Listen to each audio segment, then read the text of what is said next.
In the opening scene, we are introduced to the protagonist, Anita Needy, who is placed in a mental asylum. It appears that she is a dangerous patient, which becomes even more evident when she attacks a nurse without any reason.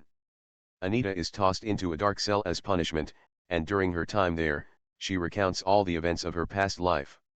The story then shifts to a flashback, taking us to Devil's Kettle, a small town named after a mysterious waterfall. For some reason, the water flows into a deep hole and never comes out. No one knows where it goes, and even scientists are baffled by this phenomenon. Anita then tells us about her best friend, Jennifer, a popular and attractive cheerleader at their college, unlike herself. Despite having very little things in common, the two enjoy each other's company. Anita also has a boyfriend named Chip, but she holds a stronger affection for her best friend than for her romantic partner. On a particular evening, Jennifer invites Anita to a local dive bar, where an indie rock band named Low Shoulder is going to perform. Upon their arrival, Jennifer gets drawn to the lead performer, Nicholas, so she approaches him.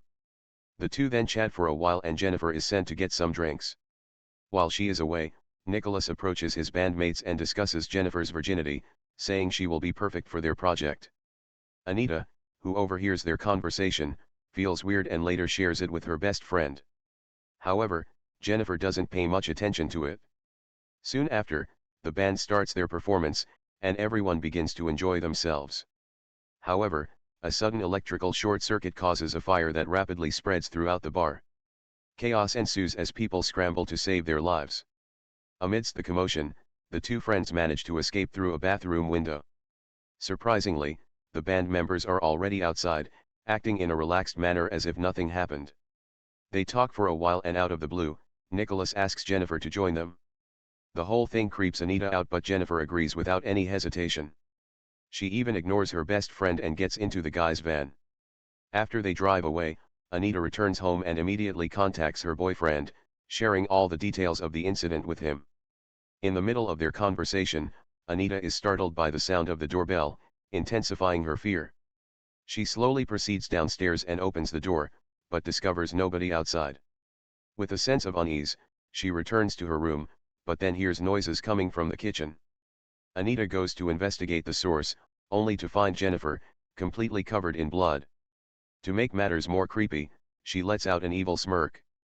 Jennifer then opens the fridge and starts to devour raw chicken.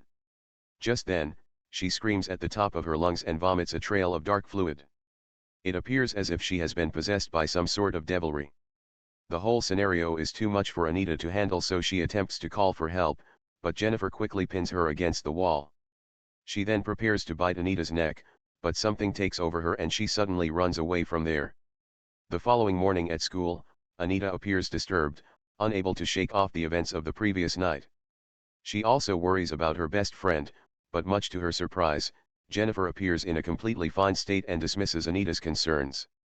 Shortly after, their professor offers condolences for those who lost their lives in the bar incident from the previous night. Everyone is saddened by the news, but Jennifer remains indifferent and even mocks the situation. Confused, Anita wonders what is wrong with her best friend.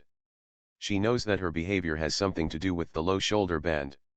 Later, Anita seeks out Chip and tells him everything about Jennifer, including her evil appearance from the other day. On the other hand, Jennifer approaches the college football team captain, Jonas, who is grieving the loss of his best friend. Apparently, he also died in the fire incident. With words of comfort, Jennifer leads him to the forest located behind their college.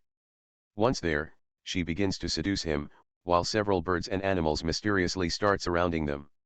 Just as Jonas is about to inquire further, Jennifer transforms into her evil form and brutally disembowels him to death. His chilling screams are heard by a college professor, who rushes to the scene and finds his mutilated corpse. Later in the evening, Anita and Jennifer engage in a phone conversation. Anita remains haunted by the incident, but Jennifer urges her to move on, emphasizing that life is too short for these things. In the midst of their conversation, Jennifer deliberately burns her own tongue with a lighter, yet she remains unharmed.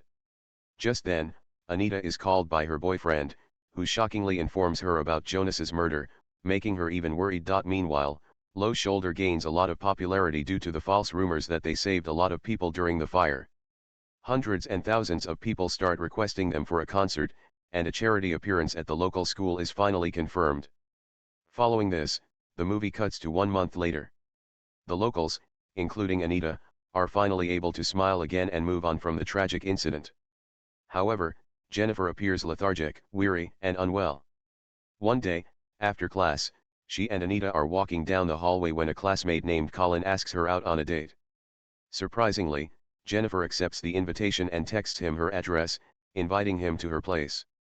Later that night, Colin eagerly drives to the location provided by Jennifer, while Anita and Chip spend intimate time together. Upon arriving at the destination, Colin realizes that the area is deserted and the house is still under construction.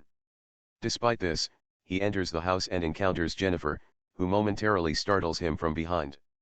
Without wasting any time, she begins to seduce and kiss him. For the first few minutes, everything goes as normal, and the poor boy has a wonderful time. But then, he notices a disturbing change in Jennifer's eye.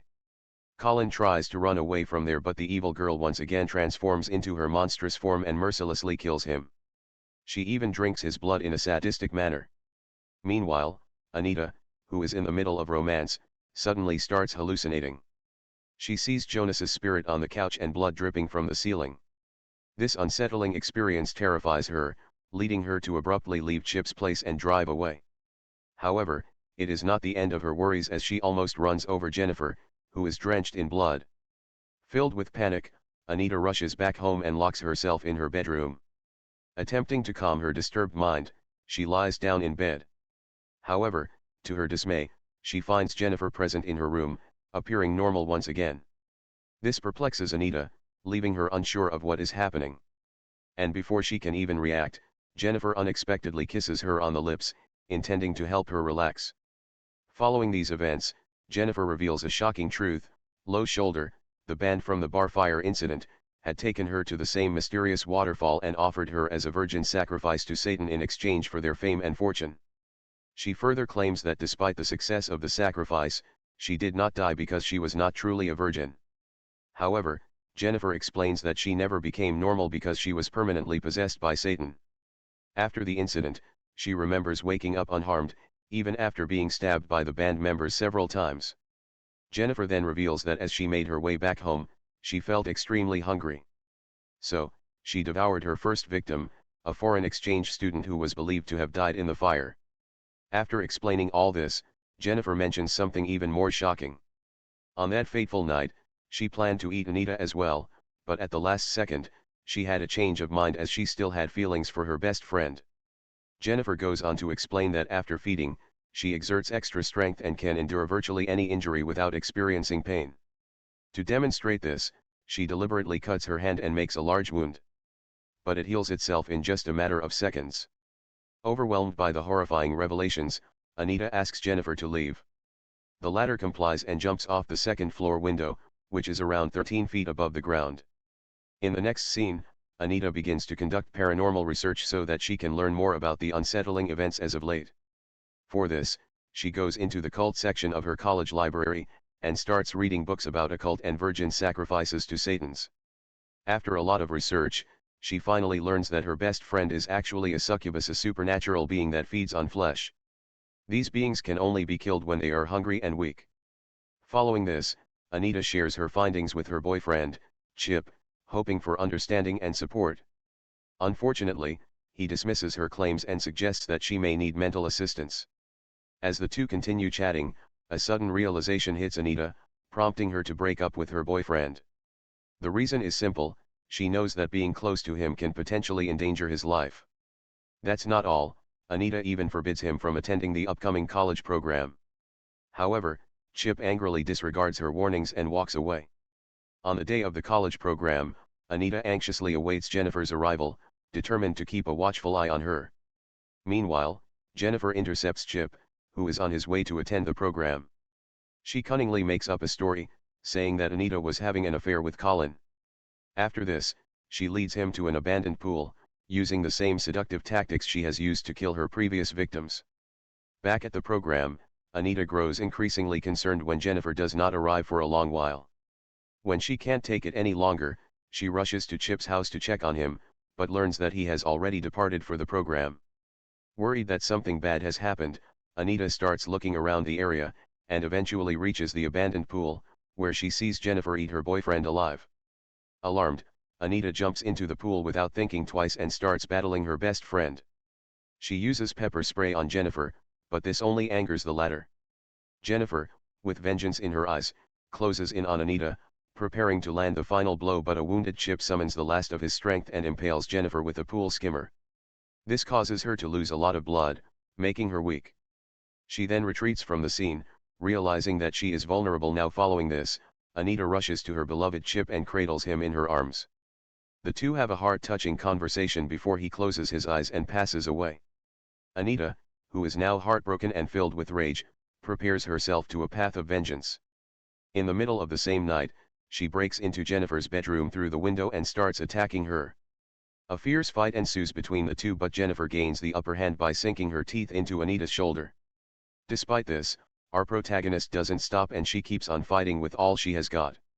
At one point, she manages to rip a BFF necklace from Jennifer's neck, prompting her to momentarily stop fighting. Taking full advantage of this opportunity, Anita plunges a utility knife into Jennifer's heart, finally killing her once and for all. Moments later, when Jennifer's mom arrives at the room, she is horrified to discover Anita atop her lifeless daughter's body. This is the reason why Anita ended up in the mental asylum. It is also revealed that she has inherited some of Jennifer's supernatural powers because of the bite on her shoulder. In the final scene, Anita uses her satanic powers and escapes the mental facility. She then hitchhikes a ride, claiming she is following a band. In the credits scene, home videos and crime scene photos reveal that Anita has exacted revenge by murdering all the members of Low Shoulder in their hotel room.